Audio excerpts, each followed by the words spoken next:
Hello dear students, welcome back to my YouTube channel excellent study classes में। Students, आज हम देखने वाले हैं प्रेजेंट इंडेफिनिट टेंस का इंट्रोगेटिव सेंटेंस। ठीक है, तो ये हमारा इंपॉर्टेंट सीरीज जो चलाया जा रहा है आप लोगों के लिए इंग्लिश ग्रामर का, उसमें से डे 3 वीडियो है। डे 1 डे 2 वीडियो मैंने पहले ही अपलोड कर दिया है। अगर आप लोग उस वीडियो को नहीं देखे हैं तो उस वीडियो को जरूर देख लीजिए, क्योंकि उसमें हमने बहुत ही बेसिक से एक्सप्लेन किया है कि सेंटेंस किसे कहते हैं, सेंटेंस के कितने प्रकार होते हैं, और टेंस किसे कहते हैं, टेंस के कितने प्रकार होते हैं। तो 1 बाय 1 हमने उसमें डिस्कस किया है बहुत ही बेसिक से। तो आप लोग अगर उस वीडियो को नहीं देखे हैं तो उस वीडियो को जरूर देख लीजिए। तो वो वीडियो आपको कहाँ मिलेगी? वो वीडियो आपको इसी वीडियो के डिस्क्रिप्शन में मिल जाएगी, आप वहां से जा करके देख सकते हैं। ठीक है, तो ये आपका डे 3 वीडियो है। तो इसमें हम डिस्कस करने वाले हैं प्रेजेंट इंडेफिनिट टेंस का इंट्रोगेटिव सेंटेंस। ठीक है, तो आज हम आपको बताएंगे कि इंट्रोगेटिव सेंटेंस कैसे ट्रांसलेट करते हैं। इंट्रोगेटिव सेंटेंस जो है आपको 2 प्रकार के देखने को मिलेंगे। ठीक है, तो हम 1 बाय 1 आपको दोनों प्रकार से समझाने का प्रयास करेंगे। ठीक है, कोई भी डाउट्स आपके नहीं बचेंगे। अगर आप इस वीडियो को देख लेते हैं तो आप लोग प्रेजेंट इंडेफिनिट टेंस के इंट्रोगेटिव सेंटेंस को कैसे ट्रांसलेट करते हैं तो हम सब कुछ आपको बेसिक से समझा देंगे, कोई भी डाउट्स आपके नहीं बचेंगे। ठीक है, तो चलिए हम स्टार्ट कर लेते हैं और देखते हैं। उससे पहले अगर आप लोग चैनल पर नए हैं या चैनल को अभी तक सब्सक्राइब नहीं किए हैं तो चैनल को सब्सक्राइब करके बेल आइकन को प्रेस कर लीजिए, जिससे हमारे द्वारा बनाए गए सभी वीडियो का नोटिफिकेशन आपके पास आसानी से पहुंच पाएगा और आप लोग अपनी तैयारी बेहतर तरीके से कर पाएंगे। तो चलिए अब हम देख लेते हैं कि किस तरीके से आपको ट्रांसलेट करना है। स्टूडेंट, प्रेजेंट इंडेफिनिट टेंस की इंट्रोगेटिव सेंटेंस जो है वो आपको 2 प्रकार से देखने को मिल सकते हैं। ठीक है, जैसे कि एक होता है प्रश्न सूचक शब्द, यानी कि इंट्रोगेटिव वर्ड जो होते हैं वो आपके सेंटेंस में पहले ही आ जाते हैं। ठीक है, जैसे कि अगर हम हिंदी में बात करें तो जो प्रश्न सूचक शब्द होते हैं वो आपके वाक्य में प्रारंभ में ही आ जाते हैं। प्रश्न सूचक शब्द कौन कौन से होते हैं? जैसे कि क्या, क्यों, कब, कैसे, ये सब क्या है? ये सब प्रश्न सूचक शब्द हैं, यानी कि इंट्रोगेटिव वर्ड हैं। ठीक है, ये सब पूछने वाले वर्ड हैं। जैसे कि आप किसी से कुछ पूछते हैं कि क्या तुमने खाना खा लिया, तो आप यहाँ पे पूछ रहे हैं, तो आप देख रहे हैं ये क्या जो है ये पहले आ रहा है। ठीक है, तो आपके जो सेंटेंस है इसमें 2 प्रकार के सेंटेंस पूछे जाते हैं। जैसे कि एक होता है स्टार्टिंग में ही आ जाता है इंट्रोगेटिव वर्ड, और एक होता है बीच में आता है इंट्रोगेटिव वर्ड। तो जैसे कि आप यहाँ पे एग्जांपल पे समझिए, आपको स्क्रीन पर दिख रहा होगा कि क्या तुम खाना खाते हो, क्या तुम बाजार जाते हो, क्या तुम पढ़ाई करते हो। तो इस प्रकार से अगर आप देखेंगे तो ये क्या वर्ड जो है वो आपको स्टार्टिंग में ही मिल रहा है, यानी कि वाक्य के प्रारंभ में ही आपको क्या शब्द मिल रहा है। ठीक है, तो आपको इस प्रकार से देखने को मिल सकता है, और एक इस प्रकार से देखने को मिलेगा। देखिए, जैसे कि आप कह सकते हैं तुम विद्यालय क्यों जाते हो, तुम खाना क्यों खाते हो, तुम साइकिल क्यों चलाते हो। तो इस प्रकार से अगर आप देखेंगे तो यहाँ पर क्यों शब्द जो है ये बीच में आ रहा है। ठीक है, जैसा कि हम कहें वह काम क्या करता है, वह खाना क्या खाता है, तो आप यहाँ पे देखेंगे क्या शब्द जो है, क्यों शब्द जो है ये बीच में आ रहा है। ठीक है, तो इस तरीके से आपको 2 प्रकार से सेंटेंस देखने को मिल सकते हैं। तो हम 1 बाय 1 आपको इसमें समझाने वाले हैं। पहले हम स्टार्ट करते हैं, ये जो प्रश्नवाचक शब्द जो है ये प्रारंभ में जब आता है तो इसको हम कैसे ट्रांसलेट करेंगे। तो चलिए पहले अब हम देख लेते हैं कि जब प्रश्न सूचक शब्द वाक्य के प्रारंभ में ही आए तो उसे हम कैसे अनुवाद करें, या फिर जब इंट्रोगेटिव वर्ड जो है वो सेंटेंस के स्टार्टिंग में आए तो उसे हम कैसे ट्रांसलेट करेंगे। ठीक है स्टूडेंट्स, अगर आप हिंदी में समझ सकते हैं तो हिंदी में समझिए, अगर आपको थोड़ी बहुत भी इंग्लिश आती है तो आप इंग्लिश में भी समझ सकते हैं। अगर आपको इंग्लिश बिल्कुल नहीं आती है तो आपको मैं हिंदी में समझाने का प्रयास कर रही हूँ, तो आप लोग अच्छे से समझने का प्रयास करिए। ठीक है, तो सबसे पहले अब हम देख लेते हैं कि प्रश्न सूचक शब्द जब आपके पहले ही आ जाए वाक्य में तो उसे आप कैसे ट्रांसलेट करते हैं। तो मैंने यहाँ पे कुछ रूल भी लिख रखे हैं, तो उन्हें आपको क्या करना है, आपको अच्छे से समझना है और समझ के अपने कॉपी में नोट करना है। ठीक है, तो ऐसे ही नहीं पढ़ते हुए चलना है, आपको नोट भी करना है, फिर बाद में आपको उसे रिवाइज भी करना है। ठीक है, तो चलिए सबसे पहले हम देख लेते हैं पहला स्टेप क्या है कि पहला सेंटेंस जो है जो प्रश्न सूचक शब्द पहले आए तो उसे आप कैसे ट्रांसलेट करेंगे, ध्यान दीजिए। इंट्रोगेटिव सेंटेंस, जब प्रश्नवाचक वाक्य, ठीक है, जब प्रश्नवाचक वाक्य प्रश्न सूचक शब्द से प्रारंभ हो तो उसकी अंग्रेजी नहीं लिखते हैं, बल्कि उसकी जगह सहायक क्रिया यानी कि हेल्पिंग वर्ब का प्रयोग करते हैं। ठीक है, जब आपका ये सेंटेंस क्या, क्यों, कैसे से प्रारंभ हो तो उसकी जो अंग्रेजी होती है क्या, क्योंकि, इसकी हम नहीं लिखते हैं। ठीक है, तो क्या, क्यों की अंग्रेजी हम नहीं लिखते हैं, उसकी जगह पर हम सहायक क्रिया का प्रयोग करते हैं यानी कि हेल्पिंग वर्ब का प्रयोग करते हैं। तो इसका जो हेल्पिंग वर्ब है प्रेजेंट इंडेफिनिट के इंट्रोगेटिव सेंटेंस का, वो है डू और डज। ठीक है, तो इसकी जगह पे हम डू और डज का प्रयोग करेंगे, अदरवाइज इसकी इंग्लिश का प्रयोग नहीं करेंगे। ठीक है, तो आइए देखिए, और वो भी हम कहाँ पे करेंगे, वो भी हम करेंगे कर्ता से पहले यानी कि सब्जेक्ट से पहले करेंगे। ठीक है, तो उसकी अंग्रेजी जो होती है उसकी अंग्रेजी का प्रयोग हम नहीं करेंगे, हम वहां पे डू और डज का प्रयोग करेंगे, वो भी सब्जेक्ट यानी कि कर्ता से पहले करेंगे। ठीक है, तो आई होप आप लोग इसको समझ गए होंगे। ठीक है, तो आइए अब हम इसके रूल देख लेते हैं कि किस प्रकार से आप ट्रांसलेट कर सकते हैं। ठीक है, तो मैंने हिंदी और इंग्लिश दोनों में लिख रखा है, तो आप जैसे समझना चाहते हैं आप समझ सकते हैं। देखिए, अगर आपको प्रारंभ में ही क्या, क्यों, कैसे देखने को मिल जाए तो आप इस तरीके से ट्रांसलेट कर सकते हैं। कैसे करेंगे, डू और डज सबसे पहले लिखेंगे। ठीक है, ये हेल्पिंग वर्ब है। ठीक है, और उसके बाद आपको कर्ता लिखना है, उसके बाद आपको मुख्य क्रिया लिखना है, उसके बाद कर्म, उसके बाद अन्य बाकी चीज लिखनी है। तो इस प्रकार से आप ट्रांसलेट कर सकते हैं इस रूल से। अगर आप इंग्लिश में समझना चाहते हैं तो यहाँ पे देखिए, आपको हेल्पिंग वर्ब पहले लिखने हैं यानी कि डू और डज। डू और डज का प्रयोग कैसे करना है वो मैंने आपको पहले ही बता दिया है, सिंगुलर सब्जेक्ट के साथ डज और प्लूरल सब्जेक्ट के साथ डू। मैंने डे 2 वीडियो में बहुत ही बेसिक से एक्सप्लेन किया है स्टूडेंट्स। अगर आप लोग डे 2 वीडियो नहीं देखे हैं तो डे 2 वीडियो को ध्यान से देख लीजिए, क्योंकि उसमें आपके सारे डाउट्स क्लियर हो जाएंगे। मैंने बहुत ही बेसिक से उसमें एक्सप्लेन किया है। ठीक है, तो चलिए देखते हैं। इसमें सबसे पहले आपको डू और डज यानी कि हेल्पिंग वर्ब लिखने हैं, उसके बाद आपको सब्जेक्ट लिखना है, उसके बाद आपको मेन वर्ब। ठीक है, मेन वर्ब का फर्स्ट फॉर्म लिखना है आपको। ठीक है, मैंने यहाँ पे लिखा नहीं है लेकिन आपको बता रही हूँ। तो मेन वर्ब का आपको फर्स्ट फॉर्म ही लिखना है और यहाँ पे आपको ऑब्जेक्ट और इसमें अदर लिखना है। ठीक है, तो आई होप आप लोग समझ गए होंगे इसके रूल को। अगर आपको कंफ्यूजन हो रही है first form, second form and third form को समझने में, तो मैंने डे 2 वीडियो में बहुत ही बेसिक से एक्सप्लेन किया है, तो आप वहां पे जाके समझ सकते हैं। ठीक है, तो अब हम इसको देख लेते हैं कि कैसे ट्रांसलेट करते हैं। एग्जाम्पल के तहत हम आपको समझाने का प्रयास करते हैं। तो यहाँ पे आप देख सकते हैं कुछ एग्जाम्पल आपको दिख रहे होंगे। तो यहाँ पे एग्जाम्पल जो है यहाँ पे आप देख रहे हैं क्या, क्या, क्या और कैसे, ये देख रहे हैं आप, स्टार्टिंग में ही आ रहे हैं। एक प्रकार से आपको ऐसे देखने को मिल सकते हैं और एक ऐसा सेंटेंस मिलेगा, ये क्या, क्या, क्या, क्यों, कैसे, ये आपको बीच में देखने को मिलेंगे। ठीक है, तो अभी आपको ये समझना है। उसके बाद जो यही बीच में जब आएंगे तो आप उसको कैसे ट्रांसलेट करेंगे वो भी हम आपको समझाएंगे। ठीक है, तो सबसे पहले इसको देखिए कि आप इसे ट्रांसलेट कैसे करेंगे।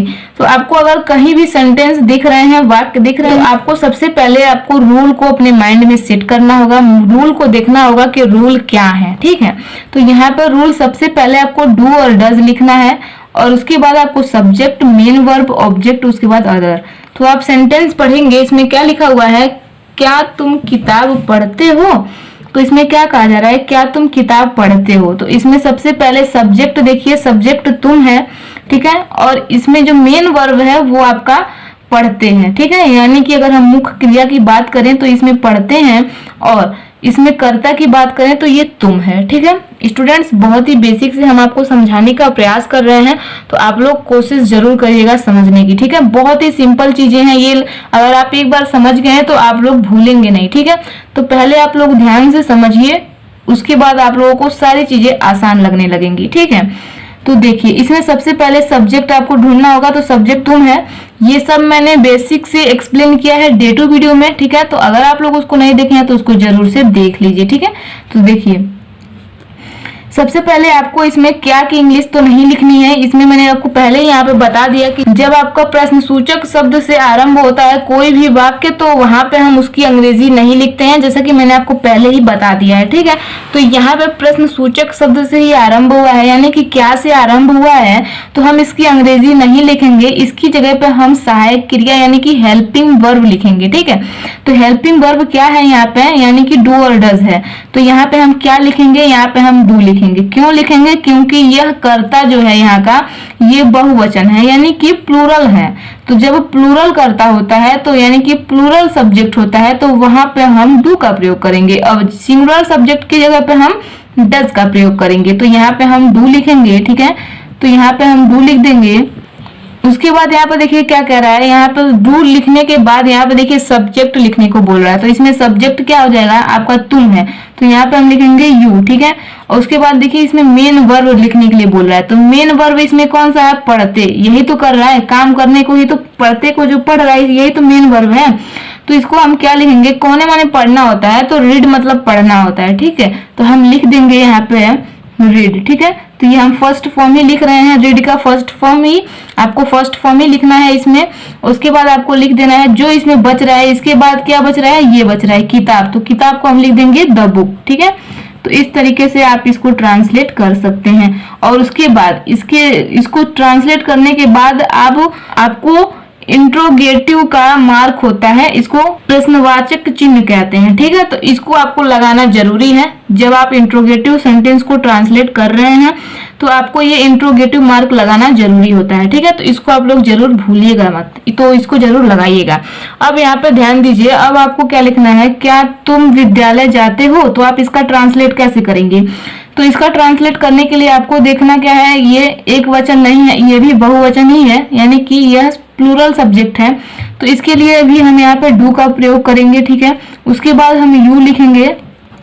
ठीक है, और उसके बाद अब देखेंगे हमें मेन वर्ब लिखना है। तो मेन वर्ब क्या है, ये हमारा है, यानी कि मुख्य क्रिया है ये जाते का, तो इसको हम लिखेंगे गो। ठीक है, उसके बाद देखिए क्या बच रहा है, तो विद्यालय बच रहा है, तो विद्यालय को हम लिख देंगे टू स्कूल। ठीक है, तो इस तरीके से हम लिख सकते हैं।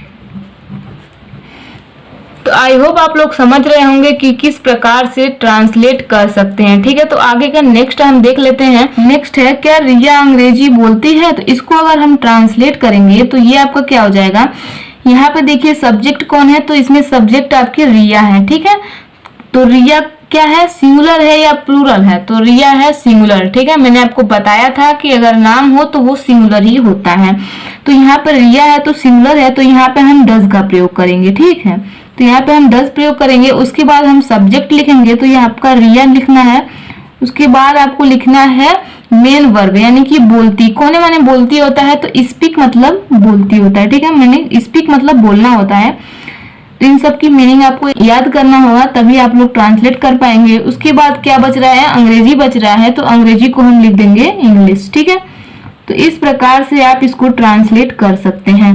तो आई होप आप लोग समझ रहे होंगे। आपको यहाँ पे लास्ट देखने को मिलेगा, क्या वो अंग्रेजी बोलती है, ये क्या है। ठीक है, अगर कैसे की भी हम बात करें, अगर कैसे ही है तो इसको देखिए हम कैसे लिखेंगे, how does she speak English. क्यों, क्योंकि यहाँ पे कैसे है ना, तो इसकी हमें अंग्रेजी लिखनी पड़ेगी। अगर आप नहीं भी लिखते हैं तो कोई दिक्कत नहीं है। ठीक है, अगर हम यहाँ पे लिख भी देते हैं तो कोई भी दिक्कत नहीं है, क्योंकि यहाँ पे कैसे को हमें दर्शाना पड़ रहा है, तो इसे हम लिखेंगे हाउ डज। क्यों लिखेंगे, इसलिए लिखेंगे क्योंकि ये सिंगुलर है। ठीक है, तो यहाँ पे बोलती है, तो हम यहाँ पे वह का इंग्लिश सी लिखेंगे। ठीक है, तो ये हो जाएगा डज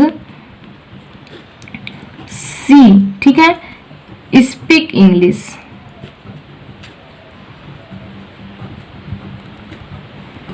तो इस तरीके से आपको इसे ट्रांसलेट करना था। तो कैसे वह इंग्लिश बोलती है, यानी कि कैसे वह अंग्रेजी बोलती है, तो ये हो जाएगा how does she speak English. ठीक है, तो आई होप आप लोग समझ गए होंगे। अगर आप हाउ नहीं भी लिखते हैं तो कोई दिक्कत नहीं है। ठीक है, अगर आप लिखते हैं तो भी कोई दिक्कत नहीं है, बस कैसे में लिखना है आपको और किसी में नहीं लिखना है। ठीक है, तो बस जब कैसे दिख रहा है तो आप हाउ का प्रयोग कर सकते हैं। ठीक है, और नहीं भी करेंगे तो कोई दिक्कत नहीं है। ठीक है, तो आई होप आप लोग समझ गए होंगे कि आपको कैसे ट्रांसलेट करना है यदि प्रश्न सूचक शब्द प्रारंभ में आए तो। ठीक है, तो बहुत ही सिंपल तरीके से मैंने आपको बता दिया। अब इसका हम नेगेटिव सेंटेंस देख लेते हैं। अगर आपको इस प्रकार से नेगेटिव सेंटेंस देखने को मिले तो आप उन्हें कैसे ट्रांसलेट करेंगे। यदि आपसे बोला जाए क्या तुम किताब नहीं पढ़ते हो, क्या तुम विद्यालय नहीं जाते हो, क्या रिया अंग्रेजी नहीं बोलती है, तो अभी तक तो आपने देख लिया इसका सिंपल सेंटेंस। अब इसका नेगेटिव भी देख लीजिए कि आपको नेगेटिव में मिलेगा तो आप कैसे ट्रांसलेट करेंगे। तो देखिए सिंपल सा है, यहाँ पे आपको नॉट का प्रयोग करना पड़ेगा। कहाँ पे करेंगे, जैसे ही आपका सब्जेक्ट खत्म होता है वहां पे आपको नॉट का प्रयोग कर देना है। तो चलिए हम आपको नेक्स्ट एग्जाम्पल के साथ समझाने का प्रयास करते हैं। स्टूडेंट देखिए, नेगेटिव प्लस इंटरोगेटिव सेंटेंस, ठीक है। अगर आपको इंटरोगेटिव में नेगेटिव देखने को मिल जाए तो आप उसे कैसे ट्रांसलेट करेंगे, ठीक है। मैं ये प्रेजेंट इंडिफिनिट का ही बता रही हूँ, ठीक है, तो इस बात को ध्यान में रखिएगा। तो इसके रूल क्या है, देखिए इसका रूल है डू या डज, यानी कि पहले हेल्पिंग वर्ब हम लिखेंगे, ठीक है, उसके बाद हम लिखेंगे सब्जेक्ट, उसके बाद हम लिखेंगे नॉट, उसके बाद लिखेंगे मेन वर्ब, उसके बाद ऑब्जेक्ट, उसके बाद अदर, ठीक है। तो वही सेम प्रोसेस है, बस यहाँ पे सब्जेक्ट के बाद नॉट का प्रयोग किया जा रहा है, ठीक है। तो यदि आपको वाक्य में नहीं देखने को मिले तो आप नॉट का प्रयोग करेंगे, वो भी सब्जेक्ट के तुरंत बाद ही, ठीक है। तो आई होप ये रूल आपको समझ गए होंगे। तो आइए हम एग्जाम्पल के साथ समझने का प्रयास करते हैं। देखिए यहाँ पे देखिए आपको क्या देखने को मिल रहा है, ठीक है। तो सबसे पहले क्या ही देखने को मिल गया, तो इसको कैसे आप ट्रांसलेट करेंगे। तो देखिए सबसे पहले आपको हेल्पिंग वर्ब यानी कि सहायक क्रिया लिखना होगा। तो क्या लिखेंगे, यहाँ पे आप डू लिखेंगे, ठीक है। डू क्यों लिखेंगे, क्योंकि यहाँ पे तुम दिया है और तुम के लिए हम डू का ही प्रयोग करेंगे क्योंकि ये प्लूरल है, ठीक है। बार बार मैं आपको समझाने का प्रयास इसलिए कर रही हूँ ताकि आपके माइंड में सेट हो जाए, ठीक है। तो यहाँ पे हम लिखेंगे डू, उसके बाद लिखेंगे यू, उसके बाद हमें क्या करना है, नॉट का प्रयोग करना है। जैसे ही आप हेल्पिंग वर्ब लिख चुके, सब्जेक्ट लिख चुके, उसके तुरंत बाद आप नॉट का प्रयोग करेंगे, ठीक है। तो यहाँ पे हम नॉट लिखेंगे, ठीक है। अब यहाँ पे देखिए क्या कहा जा रहा है, मेन वर्ब लिखने के लिए बोल रहा है। तो मेन वर्ब इसमें आपका क्या है, इसमें मेन वर्ब पढ़ते, ठीक है, यानी कि पढ़ना है। तो पढ़ने को इंग्लिश में हम रीड बोलते हैं, तो यहाँ पे हो जाएगा रीड। उसके बाद आपको ऑब्जेक्ट लिखना है, उसके बाद अदर लिखना है। तो इसके बाद आपको बच क्या रहा है, किताब बच रहा है। तो आप यहाँ पे लिख देंगे द बुक, ठीक है। अगर इसके आगे और भी कुछ रहता तो आप और भी लिखते, लेकिन यहाँ पे कुछ नहीं है तो आप यहाँ पे छोड़ दीजिए। यहाँ पे आप लगा दीजिए प्रश्नवाचक चिन्ह, ठीक है। तो इस तरीके से आपने ट्रांसलेट कर लिया। आगे का देख लेते हैं, आपके सारे डाउट्स क्लियर हो जाएंगे।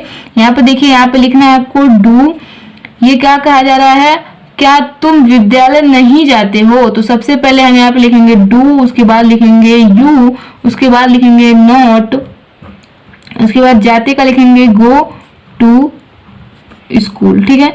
तो ये पीछे के सेंटेंस ही है, बस मैंने यहाँ पे नेगेटिव कर दिया है, ठीक है, ताकि आप लोग अच्छे से समझ पाए। अब यहाँ पे देखिए ये आपका नेक्स्ट क्या एग्जांपल है, क्या रिया अंग्रेजी नहीं बोलती है। तो हम लिखेंगे डज रिया, ठीक है, क्योंकि ये रिया सिंगुलर है। तो does Riya not speak English, ठीक है। तो इस तरीके से आप लिख सकते हैं, इसी तरीके से आपको ट्रांसलेट करना होता है। अब यहाँ पे देखिए क्या लिखा है, क्या वह झूठ नहीं बोलती है। तो यहाँ पे हम क्या लिखेंगे, यहाँ पे लिखेंगे हम डज शी लिखेंगे, ठीक है। क्यों लिखेंगे, क्योंकि यहाँ पे बोलती है। अगर यहाँ पे बोलता होता तो यहाँ पे हम ही का प्रयोग करते, ठीक है। तो यहाँ पे ये बोलती है तो यहाँ पे लिखेंगे हम सी नॉट स्पीक लाई, ठीक है, स्पीक लाई। तो इस तरीके से आपको ट्रांसलेट करना होता है। बोलना का स्पीक हो गया और झूठ का लाई हो गया, ठीक है। तो इस तरीके से आपको ट्रांसलेट करना होता है। तो आई होप आप लोग समझ रहे होंगे कि किस प्रकार से आपको ट्रांसलेट करना था। तो ये आपका फर्स्ट स्टेप था कि आपको जब प्रश्नवाचक शब्द जो है वो स्टार्टिंग में देखने को मिले, यानी कि वाक्य के पहले ही प्रारंभ में ही देखने को मिल जाए, तो आप इस प्रकार से ट्रांसलेट कर सकते हैं। अब हम दूसरा स्टेप देख लेते हैं कि यदि आपको प्रश्न सूचक शब्द जो है वो आपको प्रश्नवाचक वाक्य में बीच में अगर देखने को मिले तो आप कैसे उन्हें ट्रांसलेट करते हैं। जैसे कि आप स्क्रीन पर देख सकते हैं कि वह गीत क्यों गाती है, वह झूठ क्यों बोलती है, वह क्या पढ़ती है। तो इस तरीके से आप देख सकते हैं बीच में आ रहे हैं ये प्रश्न सूचक शब्द, ठीक है। तो अगर आपको इस प्रकार से सेंटेंस देखने को मिले तो आप इन्हें कैसे ट्रांसलेट करेंगे, क्या इसके रूल हैं, क्या इसके नियम हैं, तो बहुत ही बेसिक से हम आपको समझाने का प्रयास करते हैं। तो चलिए अब हम उसको भी देख लेते हैं। बहुत ही स्टेप बाय स्टेप हम आपको समझाने का प्रयास कर रहे हैं।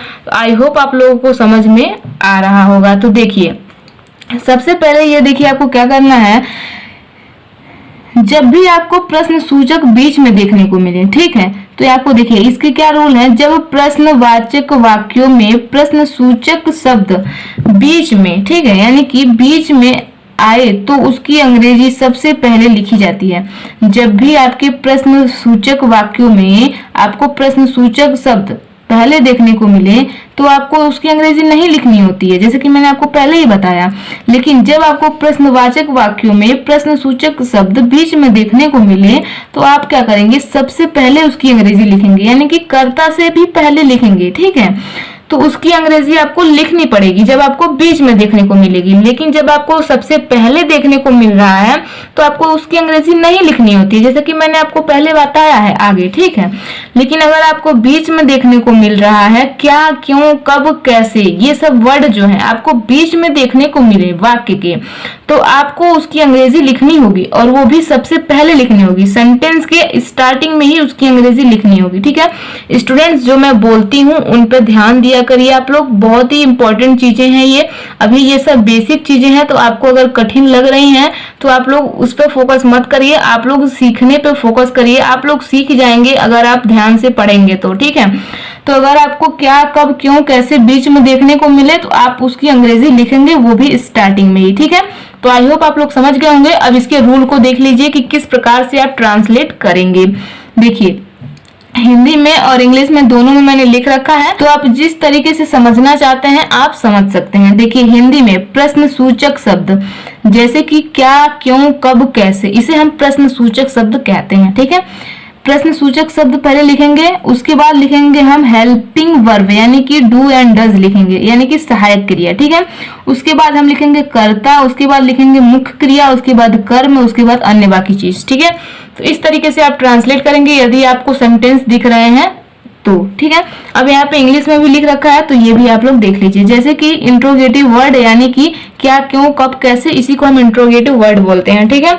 और उसके बाद हम लिखेंगे हेल्पिंग वर्ब, यानी कि डू एंड डज। उसके बाद लिखेंगे सब्जेक्ट, उसके बाद हम लिखेंगे मेन वर्ब, मेन वर्ब का फर्स्ट फॉर्म ही रहेगा, ठीक है। उसके बाद आपको लिखना ऑब्जेक्ट, उसके बाद आपको लिखना है अदर, ठीक है।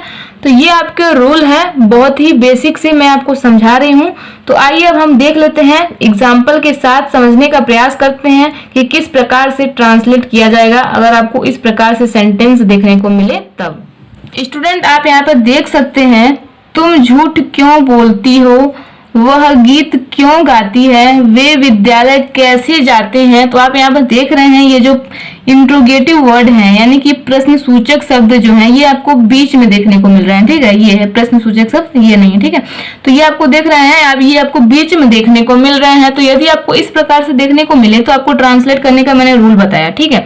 जैसा कि आप यहाँ पे ऊपर शो हो रहा है, देखिए यहाँ पे रूल शो हो रहा है। तो आप देखिए, सबसे पहले क्या दिया गया है, इंट्रोगेटिव वर्ड दिया गया है। तो इसमें इंट्रोगेटिव वर्ड क्या है, ये देखिए, सेंटेंस पढ़िए पहले, तुम झूठ क्यों बोलते हो, ठीक है। तो इसमें सबसे पहले इंट्रोगेटिव वर्ड आपको देखने को मिलेगा ये क्यों, यही है प्रश्नवाचक शब्द, ठीक है। यानी कि प्रश्न सूचक शब्द यही है, तो इसको हम सबसे पहले लिखेंगे, क्योंकि इंट्रोगेटिव वर्ड देखिए दिख रहा है ना, सबसे पहले हम इंट्रोगेटिव वर्ड लिखेंगे। तो क्यों की इंग्लिश होती है वाई, ठीक है। क्यों की इंग्लिश क्या होती है, वाई, तो हम यहाँ पे लिखेंगे वाई। उसके बाद क्या दिख रहा है आपको, दिख रहा है हेल्पिंग वर्ब, यानी कि डू एंड डज दिख रहा है, ठीक है। तो यहाँ पे हम डू एंड डज का प्रयोग करेंगे। तो यहाँ पे हम क्या लिखेंगे, यहाँ पे हम डू लिखेंगे। क्यों लिखेंगे, क्योंकि यहाँ पे आपको कर्ता तुम दिया गया है, यानी कि यू दिया गया है, ठीक है। तो यहाँ पे हम डू का प्रयोग करेंगे। उसके बाद देखिए क्या दिख रहा है, वहां पे सब्जेक्ट दिख रहा है, ठीक है। हेल्पिंग वर्ब के जस्ट बाद आपको सब्जेक्ट दिख रहा है, तो सब्जेक्ट कौन सा है, तुम है, तो हम यहाँ पे लिखेंगे यू, ठीक है। उसके बाद देखिए क्या दिख रहा है, सब्जेक्ट के तुरंत बाद आप मेन वर्ब दिख रहा है, ठीक है। तो मेन वर्ब इसमें क्या है, मेन वर्ब है बोलते, ठीक है, यानी कि बोलना। तो इसको हम क्या लिखेंगे, स्पीक लिखेंगे, ठीक है। लगभग मैंने वही सेंटेंसेस लिए हैं ताकि आप लोगों को समझने में आसानी हो। उसके बाद देखिए बच क्या रहा है, झूठ बच रहा है, तो यहाँ पे हम लिख देंगे लाई। ठीक है, तो इस प्रकार से आपको ट्रांसलेट करना था। तुम झूठ क्यों बोलते हो, तो why do you speak English. ठीक है, तो इस तरीके से आप ट्रांसलेट कर सकते हैं। आगे का हम नेक्स्ट देख लेते हैं। नेक्स्ट क्या है, देखिए सबसे पहले इसमें हमें क्या है, वह गीत क्यों गाती है। तो इसमें हमारा इंट्रोगेटिव वर्ड कौन सा है, तो इंट्रोगेटिव वर्ड आपका क्यों है। ठीक है, तो इसको हम सबसे पहले लिखेंगे, तो सबसे पहले लिखेंगे तो ये हो जाएगा आपका वाई। ठीक है, उसके बाद देखिए क्या दिख रहा है आपका हेल्पिंग वर्ब, तो यहाँ पे हम हेल्पिंग वर्ब क्या लिखेंगे, डज लिखेंगे। क्यों लिखेंगे, क्योंकि यहाँ पे सब्जेक्ट जो है वो सिंगुलर है, तो ये हो जाएगा आपका डज। उसके बाद देखिए क्या देखने को मिल रहा है, सब्जेक्ट। सब्जेक्ट क्या है यहाँ पे सब्जेक्ट वह है, तो ये आपको ध्यान देना है। यहाँ पे गाती है कि गाता है। अगर गाती है तो यहाँ पे हम इसके लिए सी का प्रयोग करेंगे, अगर गाता है तो इसके लिए हम ही का प्रयोग करेंगे। तो यहाँ पे गाती है तो यहाँ पे हम सी का प्रयोग करेंगे। ठीक है, इन सब चीजों को आपको ध्यान देना होगा। उसके बाद देखिए क्या दिख रहा है, सब्जेक्ट के तुरंत बाद आपको मेन वर्ब दिख रहा है। ठीक है, तो मेन वर्ब आपका ये गाती हो जाएगा। ठीक है, गाना मतलब, तो इसका क्या हो जाएगा, ये हो जाएगा सिंग, और ये देखिए हो जाएगा सॉन्ग। ठीक है, तो इस तरीके से आप इसको भी ट्रांसलेट कर सकते हैं। ठीक है, आई होप आप लोगों को समझ में आ रहा होगा। ठीक है, कोई भी डाउट होगा आपको तो आप नीचे हमें कमेंट जरूर करिएगा। आगे देखते हैं, आगे है वे विद्यालय कैसे जाते हैं। तो इसका ट्रांसलेट कैसे करेंगे आप, यहाँ पे सबसे पहले आपको इंट्रोगेटिव वर्ड को देखना है, कौन सा है, तो कैसे है। तो इसको हम सबसे पहले लिखेंगे। तो कैसे की इंग्लिश होती है हाउ। ठीक है, तो लिखेंगे हाउ। उसके बाद देखिए क्या देखने को मिल रहा है, हेल्पिंग वर्ब। तो यहाँ पे हम किसका प्रयोग करेंगे, यहाँ पे हम डू का प्रयोग करेंगे। क्यों, क्योंकि यहाँ पे वे दिया गया है। वे का इंग्लिश होता है दे। ठीक है, तो वे क्या है, हमारा प्लूरल सब्जेक्ट है, तो इसका हम इंग्लिश लिखेंगे तो ये हो जाएगा दे। ठीक है, तो इसको हम दे लिखेंगे।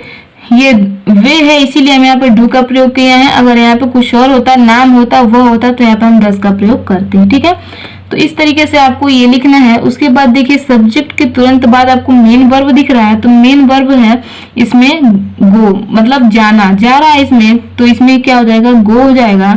और कहाँ पे जा रहा है, तो विद्यालय जा रहा है, तो गो टू स्कूल हो जाएगा। ठीक है, तो इस तरीके से जो है आपको ट्रांसलेट करना था। ठीक है, ये जो इंट्रोगेटिव चिन्ह यानी कि इंट्रोगेटिव मार्क जो होता है, इसे आपको लगाना जरूर है। ठीक है, वरना आपके नंबर कटेंगे, ये भी ध्यान रखिएगा। ठीक है, तो इसको लगाना आपको अनिवार्य है, तो इसे आप लोग जरूर लगाइएगा। अब यहाँ पर देखिए तुम क्या पढ़ते हो। तुम क्या पढ़ते हो, तो इसमें सबसे पहले ध्यान देना है, इसमें इंट्रोगेटिव वर्ड कौन सा है, तो इंट्रोगेटिव वर्ड है आपका क्या। ठीक है, यानी कि प्रश्न सूचक शब्द है क्या, तो इसको हम सबसे पहले लिखेंगे। तो क्या की इंग्लिश होती है व्हाट। ठीक है, तो ये हमारा हो, देखिए किसी भी सेंटेंस को अगर आप ट्रांसलेट कर रहे हैं तो उसका फर्स्ट जो लेटर होगा वो कैपिटल लेटर होगा। ठीक है, तो आपको उसको कैपिटल लेटर में ही लिखना है। मैंने अगर यहाँ पे लिख दिया है स्मॉल, तो आप उसे बड़ा कर लीजिएगा। ठीक है, तो जल्दी जल्दी में हो जाता है, तो आप इसे कैपिटल ही रखिएगा। ठीक है, तो यहाँ पे ध्यान दीजिए, यहाँ पे आपको लिखना है व्हाट। ठीक है, उसके बाद देखिए मैंने यहाँ पे पूरा ही ट्रांसलेट कर दिया है, तो समझिए सबसे पहले आपको व्हाट लिखना है। उसके बाद देखिए क्या दिख रहा है, हेल्पिंग वर्ब यानी कि डू एंड डज दिख रहा है। ठीक है, तो उसको आपको क्या लिखना पड़ेगा, यहाँ पे डू लिखेंगे। क्यों लिखेंगे, क्योंकि यहाँ पे जो ये सब्जेक्ट है ना, ये प्लूरल है, तो यहाँ पे आप डू का ही प्रयोग करेंगे। उसके बाद देखिए क्या दिख रहा है, सब्जेक्ट दिख रहा है, तो सब्जेक्ट को हम क्या लिखेंगे, ये तुम है आपका सब्जेक्ट, तो यहाँ पे आप लिखेंगे यू। उसके बाद देखिए क्या दिख रहा है, मेन वर्ब, तो इसमें मेन वर्ब जो है ये पढ़ते हैं। ठीक है, तो पढ़ते कौन सा हो जाएगा, तो पढ़ते की इंग्लिश रीड होती है, तो यहाँ पे आप रीड लिख देंगे। ठीक है, अब देखिए यहाँ पे दिख रहा होगा आपको प्लस करके ऑब्जेक्ट प्लस अदर, तो यहाँ पे अब कोई शब्द नहीं बचा है कि आप ट्रांसलेट कर सकें। तो अगर आपको यहाँ पे कोई और भी शब्द दिखे तो आप यहाँ पर ट्रांसलेट आगे करेंगे, और अगर नहीं दिख रहे हैं तो आप छोड़ दीजिए यहाँ पे प्रश्नवाचक चिन्ह लगा करके। ठीक है, तो इस तरीके से आपको ट्रांसलेट करना था। आई होप आप लोग समझ गए होंगे कि अगर प्रश्न सूचक शब्द जो है अगर प्रश्नवाचक वाक्य के बीच में आए तो आप उसे कैसे ट्रांसलेट करेंगे, यानी कि कैसे उसका अनुवाद करेंगे। ठीक है, तो अगर आपको इंट्रोगेटिव वर्ड जो है वो सेंटेंस के बीच में देखने को मिले तो आप इसी प्रकार से उसका ट्रांसलेट करेंगे। ठीक है, तो आई होप आप लोग समझ गए होंगे। तो अब हम इसका नेगेटिव सेंटेंस भी देख लेते हैं कि अगर आपको इसमें नेगेटिव देखने को मिले यानी कि नकारात्मक देखने को मिले तो आप उसका कैसे ट्रांसलेट करेंगे। जैसे कि अगर मैं कहूँ तुम क्या नहीं पढ़ते हो, अभी तक तो इसमें लिखा गया था तुम क्या पढ़ते हो, लेकिन अगर इसमें हम कह दें कि अगर हम कहें कि तुम क्या नहीं पढ़ते हो, तो आप उसका ट्रांसलेट कैसे करेंगे? अगर इसमें आपको नकारात्मक देखने को मिले तो आप उसे कैसे ट्रांसलेट करेंगे? जैसे कि यहाँ पे कहें कि वह गीत क्यों नहीं गाती है, ठीक है। तो इस प्रकार से अगर आपको देखने को मिले तो आप उसे कैसे ट्रांसलेट करेंगे? तो यहाँ पे ध्यान दीजिए, मैंने यहाँ पे भी लिख करके रखा है, बहुत ही स्टेप बाय स्टेप मैं आपको समझा रही हूँ, ठीक है। तो आई होप आपके कोई भी डाउट नहीं बचे होंगे। फिर भी मैं आपको कह रही हूँ, अगर आपकी कोई भी डाउट है तो आप हमें नीचे कमेंट कर सकते हैं। तो देखिए, अगर आपको इंट्रोगेटिव एंड नेगेटिव देखने को मिले इस प्रकार से, ठीक है, तो आप उसे कैसे ट्रांसलेट करेंगे, उसके क्या रूल हैं? देखिए, सबसे पहले आपको इंट्रोगेटिव वर्ड लिखने हैं, यानी कि प्रश्न सूचक शब्द लिखने हैं, ठीक है। उसके बाद आपको लिखना है हेल्पिंग वर्ब, यानी कि सहायक क्रिया लिखनी है। उसके बाद आपको लिखना है सब्जेक्ट, यानी कि कर्ता, ठीक है। उसके बाद आपको तुरंत नॉट का प्रयोग करना है। जैसे ही आप सब्जेक्ट लिखेंगे उसके बाद आपको नॉट का प्रयोग करना है। उसके बाद आपको मेन वर्ब, यानी कि मुख्य क्रिया को लिखना है। उसके बाद आपको ऑब्जेक्ट लिखना है, उसके बाद अदर लिख देने हैं, ठीक है। तो यही रूल है, इन्हीं के आधार पर आप नकारात्मक इंट्रोगेटिव सेंटेंस को ट्रांसलेट कर सकते हैं। तो मैंने कुछ एग्जाम्पल लिए हैं, आइए इनके द्वारा हम आपको समझाने का प्रयास करते हैं। जैसे कि यहाँ पे आप देख सकते हैं, तुम विद्यालय क्यों नहीं जाते हो। तो सबसे पहले आपको इन्हीं रूल को देखना है। तो इसमें सबसे पहले क्या दिख रहे हैं? इंट्रोगेटिव वर्ड दिख रहे हैं। तो इंट्रोगेटिव इसमें वर्ड कौन सा है? ये क्यों है, ठीक है। यही है आपका प्रश्न सूचक शब्द। तो इसको आप क्या करेंगे, आप लिखेंगे तो क्यों की इंग्लिश क्या होती है? वाई होती है। तो आप लिखेंगे यहाँ पे वाई। अब यहाँ पे देखिए क्या दिख रहा है? हेल्पिंग वर्ब दिख रहा है। तो हेल्पिंग वर्ब इसकी क्या होती है? डू एंड डज होती है। तो यहाँ पे आप लिखेंगे डू। क्यों लिखेंगे? क्योंकि यहाँ पे तुम है, ठीक है। उसके बाद देखिए क्या देखने को मिल रहा है, उसके बाद आपको सब्जेक्ट देखने को मिल रहा है। तो इसमें सब्जेक्ट कौन सा हो जाएगा? यू हो जाएगा, ठीक है। ये आपका सब्जेक्ट है तुम, ठीक है। उसके बाद देखिए इसमें आपको नॉट देखने को मिलेगा। सब्जेक्ट के तुरंत बाद आपको नॉट देखने को मिल रहा है, तो आप यहाँ पर नॉट लिखेंगे, ठीक है। यही रूल है आपके, इन्हीं के आधार पे आपको ट्रांसलेट करना होता है। उसके बाद आपको मेन वर्ब, यानी कि मुख्य क्रिया देखने को मिली है। तो इसमें आपको मुख्य क्रिया ये हो जाएगा, ठीक है। जाते, तो गो मतलब जाना होता है, और कहाँ पे जा रहा है? तो यहाँ पे टू लिख के विद्यालय यानी कि स्कूल लिख देंगे, ठीक है। ये आपको ऑब्जेक्ट दिख रहा है ना, तो आप यहाँ पे लिख देंगे टू स्कूल, ठीक है। अब यहाँ पे आपको ये चिन्ह लगाना जरूरी होता है, ठीक है। सॉरी आपको दिख नहीं रहा था, तो ये आपको चिन्ह जो है ये लगाना जरूरी होगा, ठीक है। तो अगर आपको यहाँ पे और भी शब्द देखने को मिलेंगे तो वो भी आप यहाँ पे आगे ट्रांसलेट करेंगे, अगर नहीं है तो आप छोड़ दीजिए, ठीक है। अब यहाँ पे ध्यान दीजिए, अभी आपका जो सेकंड है इसको कैसे ट्रांसलेट करेंगे। ये क्या कर रहा है? तुम गीत क्यों नहीं गाते हो, है ना। तो क्यों नहीं गाते हो, तो इसकी इंग्लिश क्या हो जाएगी? ये हो जाएगी वाई। सबसे पहले हम लिखेंगे इसकी इंग्लिश, उसके बाद हम लिखेंगे हेल्पिंग वर्ब यानी कि डू एंड डज, तो ये हो जाएगा डू। उसके बाद लिखेंगे हम सब्जेक्ट, तो ये हो जाएगा यू यानी कि कर्ता लिखेंगे। उसके बाद हम लिखेंगे आप नॉट, ठीक है। तुरंत हम नॉट का ही प्रयोग करेंगे। जैसे ही हम सब्जेक्ट लिखते हैं उसके तुरंत बाद हम नॉट का प्रयोग करेंगे, ठीक है। सब्जेक्ट यानी कि कर्ता। बार बार मैं रिवाइज कर रही हूँ तो आप लोगों को समझ में आ रहा होगा और याद भी हो रहा होगा, ठीक है। तो ध्यान से सुनेंगे तो बस आपको वीडियो जब तक देख रहे हैं तभी तक मैं बहुत बार रिवाइज कर रही हूँ, तो आपको जरूर याद हो जाएगा, ठीक है। तो देखिए नॉट के बाद अब आपको यहाँ पे मुख्य क्रिया यानी कि मेन वर्ब लिखना है। तो गाते, तो सिंग मतलब होता है गाना, तो ये हो जाएगा सिंग। उसके बाद लिखेंगे ए सॉन्ग, ठीक है। तो गीत का इंग्लिश क्या होता है? सॉन्ग होता है। तो यहाँ पे हम सॉन्ग लिख देंगे और यहाँ पे प्रश्नवाचक चिन्ह लगाना जरूरी है, ठीक है। अब यहाँ पर देखिए आपका नेक्स्ट क्या है? नेक्स्ट है वह क्या नहीं खाता है। तो वह क्या नहीं खाता है, तो यहाँ पर देखिए इसका जो इंट्रोगेटिव वर्ड है यानी कि प्रश्न सूचक शब्द जो है वो क्या है। तो सबसे पहले हम इसी को लिखेंगे, तो इसकी इंग्लिश होती है व्हाट, ठीक है। तो सबसे पहले हम इसको लिखेंगे, ये हो जाएगा आपका व्हाट। उसके बाद आपको लिखना है हेल्पिंग वर्ब यानी कि डू एंड डज, तो इसकी हेल्पिंग वर्ब हो जाएगा डज, ठीक है। क्यों? क्योंकि यहाँ पे ये वह दिया गया है, ठीक है। अब यहाँ पे आपको लिखना है सब्जेक्ट, तो सब्जेक्ट यहाँ पे वह है, तो यहाँ पे आप क्या लिखेंगे? यहाँ पे आप ही लिखेंगे। क्यों? क्योंकि यहाँ पे खाता है यानी कि लड़का है, तो लड़के के लिए हम ही का प्रयोग करते हैं और लड़की के लिए हम सी का प्रयोग करते हैं। तो यहाँ पे हो जाएगा खाता, तो यहाँ पे हम ही का प्रयोग करेंगे। उसके बाद देखिए क्या कह रहा है? सब्जेक्ट के बाद आपको तुरंत नॉट का प्रयोग करना है। ठीक है, तो आप लिखेंगे नॉट, उसके बाद देखिए क्या दिख रहा है, मेन वर्ब। तो सब्जेक्ट के बाद यहाँ पे देखिए क्या देखने को मिल रहा है, सब्जेक्ट के बाद नॉट और नॉट के बाद आपको तुरंत मेन वर्ब का प्रयोग करना है। तो यहाँ पे आप लिखेंगे मेन वर्ब। तो मेन वर्ब आपका खाना है, तो ये हो जाएगा ईट। ठीक है, और उसके बाद देखेंगे तो यहाँ पे आपको ऑब्जेक्ट देखने को मिलेगा, लेकिन यहाँ पे और कोई ऑब्जेक्ट है ही नहीं, तो आप लिखेंगे क्या? तो जब नहीं है तो छोड़ दीजिए और यहाँ पे ये चिन्ह जरूर लगाइए। ठीक है, अब यहाँ पे आपका लास्ट एग्जाम्पल है, इसको भी ध्यान से आप लोग समझ लीजिए। वह काम क्यों नहीं करती है। ठीक है, तो ये काम हो जाएगा। ठीक है, जल्दी जल्दी में हो जाता है, तो यहाँ पे ये काम है। ठीक है, तो वह काम क्यों नहीं करती है, तो इसका ट्रांसलेट कैसे करेंगे आप लोग? तो सबसे पहले यहाँ पे इंट्रोगेटिव वर्ड लिखेंगे, तो इंट्रोगेटिव वर्ड हो जाएगा आपका वाई।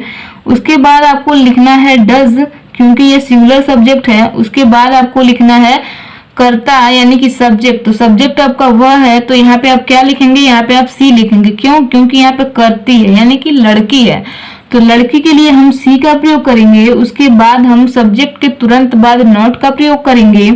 नॉट के बाद हम तुरंत क्या लिखेंगे, मेन वर्ब, यानी कि मुख्य क्रिया। तो यहाँ पे ये हो जाएगा कर रही है, तो कौन है माने करना, तो डू मतलब करना होता है। ठीक है, ये डू आप लोग सहायक क्रिया मत समझ लीजिएगा, ये डू मतलब करना होता है। ठीक है, तो कोई आप काम करेंगे तो उसको हम डू ही लिखेंगे। ठीक है, तो डू मतलब करना होता है।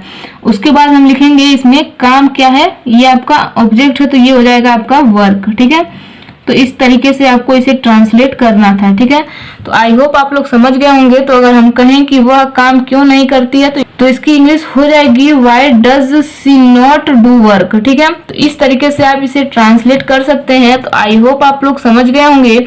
इंट्रोगेटिव सेंटेंस को दो प्रकार से आपको सेंटेंस देखने को मिलेंगे। ठीक है, तो मैंने दोनों प्रकार से आपको समझा दिया है नेगेटिव के साथ। तो इसी तरीके से आपको ट्रांसलेट करना होता है, बहुत ही बेसिक से मैंने एक्सप्लेन किया है। स्टूडेंट, अगर आपको ये वीडियो पसंद आई हो तो वीडियो को लाइक कर दीजिए, एंड चैनल पर नए हैं या चैनल को अभी तक सब्सक्राइब नहीं किए हैं तो चैनल को सब्सक्राइब करके बेल आइकन को प्रेस कर दीजिए। स्टूडेंट्स, ये वीडियो आपके लिए कितनी हेल्पफुल रही आप हमें नीचे कमेंट बॉक्स में जरूर बताइएगा। और बहुत जल्द ही हम डे 4 वीडियो लेकर के आ रहे हैं, तो उसमें हम पढ़ेंगे प्रेजेंट कंटिन्यूअस टेंस। ठीक है, तो मैंने आपको प्रेजेंट इंडेफिनिट टेंस को कंप्लीटली पढ़ा दिया है। प्रेजेंट इंडेफिनिट के अफर्मेटिव सेंटेंस, प्रेजेंट इंडेफिनिट के नेगेटिव एंड इंट्रोगेटिव। ठीक है, तो सब सेंटेंस मैंने पढ़ा दिए हैं प्रेजेंट इंडेफिनिट के। तो अब आगे की वीडियो में हम डिस्कस करेंगे प्रेजेंट कंटिन्यूअस टेंस। ठीक है, उसमें भी हम affirmative, negative and interrogative plus negative की बात करेंगे। तो स्टेप बाय स्टेप मैं उसमें भी आपको समझा दूंगी। और डे 2 और डे 1 वीडियो अगर आपने नहीं देखा है तो उसको जरूर देखिएगा, वो आपको वीडियो के डिस्क्रिप्शन में मिल जाएंगे। ठीक है, तो स्टूडेंट्स, मिलते हैं हम नेक्स्ट वीडियो में। आज के लिए इतना ही। जय हिंद, जय भारत।